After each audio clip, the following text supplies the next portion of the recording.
बिस्मिल्लाहिर्रहमानिर्रहीम। अस्सलामुअलैकुम dear students. Ali smart guide में आप सबको खुशामदीद कहा जाता है। हमारे पास प्रोबेबिलिटी का एक इम्पॉर्टेंट क्वेश्चन है जिसकी स्टेटमेंट है अ bag contains 3 red balls, 4 blue balls, 5 green balls. 2 balls are drawn at random. Find probability that part A both are blue, part B one is red, part C at least one of them is green. Question की statement में बताया गया है कि एक bag में 3 red, 4 blue और 5 green बाल्स हैं। 2 बाल्स रेंडमली चूज की गई हैं बैग से और क्वेश्चन की स्टेटमेंट में प्रोबेबिलिटी कैलकुलेट करने का कहा गया है। पार्ट ए में दोनों ब्लू बाल्स हों, पार्ट बी में एक रेड हो और पार्ट सी में कम से कम एक बाल ग्रीन हो। अब हम इस क्वेश्चन को सॉल्व करते हैं। डियर स्टूडेंट्स, हमारे पास जो बैग है उसमें रेड, ब्लू और ग्रीन बाल्स पड़ी हुई हैं।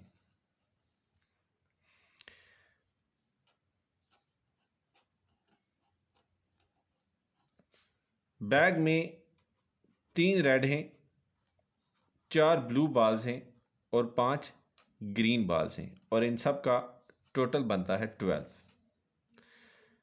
अब बैग में से 2 बालें रेंडमली चूज की गई हैं बिना किसी आर्डर के, तो यहां पे हम कॉम्बिनेशन रूल्स यूज करेंगे।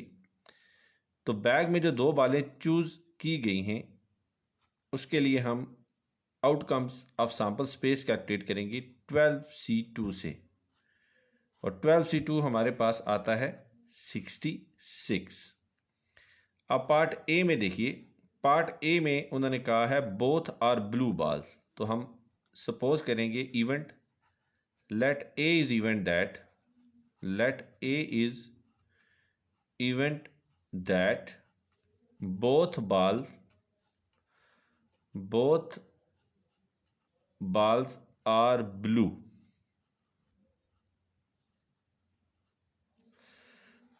तो इवेंट ए के जो आउटकम्स होंगे वो होंगे, हमारे पास जो ब्लू बाल्स हैं वो हैं 4, तो ये हो जाएगा 4C2। तो बैग से हमने बालें ही 2 चूज करनी हैं, तो 4C2 बालों की तादाद कंप्लीट होगी। तो बैग में जो बाकी 8 बाल्स पड़ी हैं उनमें से कोई भी बाल सिलेक्ट नहीं होगी। तो ये 4C2 होता है 6 के equal, is multiplied by 8C0 होता है 1, तो ये आ जाएगा हमारे पास 6। तो प्रोबेबिलिटी ऑफ ए कैलकुलेट होगी हमारे पास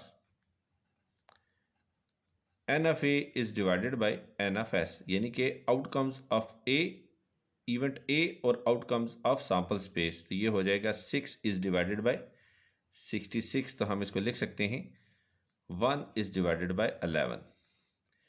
अब पार्ट बी की जानिब मूव करते हैं। पार्ट बी है 1 इज रेड, तो हम यहां पे अगेन इसको इवेंट ए सपोज करते हैं।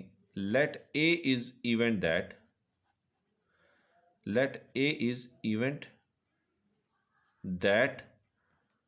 1 इज रेड बाल। एक बाल रेड हो तो यहां पे आउटकम्स ऑफ इवेंट होंगी, हमारे पास जो रेड बाल्स हैं वो हैं 3, तो इन 3 में से कोई एक बाल आ गई। अब जो हमारे पास एक बाल बची है, क्योंकि बैग से 2 बालें चूज होना है, वो एक बाल जो है वो या तो ब्लू होगी या फिर ग्रीन। तो अगर हम इस तरह कॉम्बिनेशन बनाएं तो हमारे पास काफ़ी ज़्यादा कॉम्बिनेशंस बन जाएंगे और पेपर में टाइम वेस्ट होगा। तो चूंकि हमें सिर्फ रेड बाल में दिलचस्पी है, क्योंकि क्वेश्चन की स्टेटमेंट में मैंने रेड बाल का कहा है और किसी बाल का जिक्र नहीं किया, तो हमारे पास रेड बाल एक आ गई। तो बाकी बैग में जितनी भी बालें पड़ी हुई हैं उनमें से कोई एक बाल होगी, हमें इसमें इंटरेस्ट नहीं है वो ब्लू हो या ग्रीन हो। तो बैग में जो बाकी बालें पड़ी हैं वो है 9, तो इसको लिखेंगे हम 9C1। तो ये हो जाएगा 3 इज मल्टीप्लाइड बाय 9, क्योंकि 3C1 3 होता है और 9C1 9, तो ये हो जाएगा 9 3 आर 27। तो इसी तरह प्रोबेबिलिटी ऑफ ए का हम फार्मूला लिखेंगे, outcomes of event A is divided bye outcomes of sample space. तो ये हो जाएगा 27 इज डिवाइडेड बाय 66, तो हम इसको लिख सकते हैं 9 इज डिवाइडेड बाय 22। अब पार्ट सी की जानिब मूव करते हैं। पार्ट सी में मैंने कहा है कि at least one of them is green. तो सबसे पहले हम देखते हैं एटलीस्ट का मतलब क्या होता है। एटलीस्ट का मतलब होता है इक्वल और ग्रेटर। तो एटलीस्ट वन ग्रीन का मतलब होगा equal to one green, equal to one green और ग्रेटर देन वन ग्रीन। तो बालें ही बैग से हमने दो चूज करनी है। तो इक्वल टू वन ग्रीन का मतलब है एक ग्रीन बाल आ गई, और ग्रेटर देन वन ग्रीन का मतलब होगा ज़्यादा से ज़्यादा दो बालें होंगी। तीन बालें हो नहीं सकती क्योंकि बैग से हमने दो बालें चूज की हैं। तो हमने पहले एक ग्रीन की प्रोबेबिलिटी कैलकुलेट करनी है, और उसमें दो ग्रीन की प्रोबेबिलिटी कैलकुलेट करने के बाद वो दोनों प्रोबेबिलिटीज ऐड कर देनी है। तो यहां हम इवेंट सपोज करते हैं। Let A is event that at least one of them is green। तो आउटकम्स ऑफ इवेंट ए होंगी। अब या तो हम वन ग्रीन की प्रोबेबिलिटी अलग कैलकुलेट करें और टू ग्रीन की अलग प्रोबेबिलिटी कैलकुलेट करके उन दोनों को ऐड कर दें, या एक ही इवेंट बनाएं और इसमें ये दोनों प्रोबेबिलिटीज एक साथ ऐड कर दें। अभी देखते हैं इसको कैसे करेंगे। एन एफ ए यहाँ पे होगा हमारे पास, एक ग्रीन आए तो ग्रीन हमारे पास बाले हैं 5, तो 5 में से कोई एक आ गई, और वही कंसेप्ट यूज़ होगा जो हमने रेड बाल में यूज़ किया था। तो बाकी हमारे पास 7 बालें बची, तो उन 7 में से कोई एक बाल आ गई। ये तो एक ग्रीन का हमने जो था आउटकम्स वो ले लिए। प्लस अब हमारे पास अगर दो ग्रीन बाल चूज़ करनी हो बैग से, तो ये हो जाएगा 5C2, और 7 में से कोई बाल भी नहीं आएगी क्योंकि दो बालें चूज़ करनी थी जो कि पूरी हो गई हैं। तो 5C1 जो होगा वो होगा हमारे पास 5 इज मल्टीप्लाइड बाय 7C1 होगा 7, प्लस 5C2 होगा हमारे पास 10, और 7C0 होता है 1।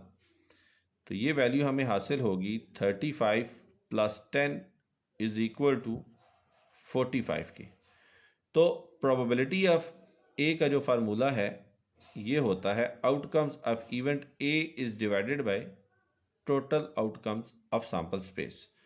तो एन ऑफ ए हमने कैलकुलेट किया है, ये है 45 is divided by total outcomes of sample space है 66। तो ये फर्दर मैथमेटिकल ऑपरेशंस के बाद हमें जो प्रोबेबिलिटी हासिल होगी वो होगी 15 इज डिवाइडेड बाय 22। और क्वेश्चन की स्टेटमेंट में यही तीनों पार्ट्स सॉल्व करने का कहा गया था जो हमने कामयाबी से कर लिए हैं।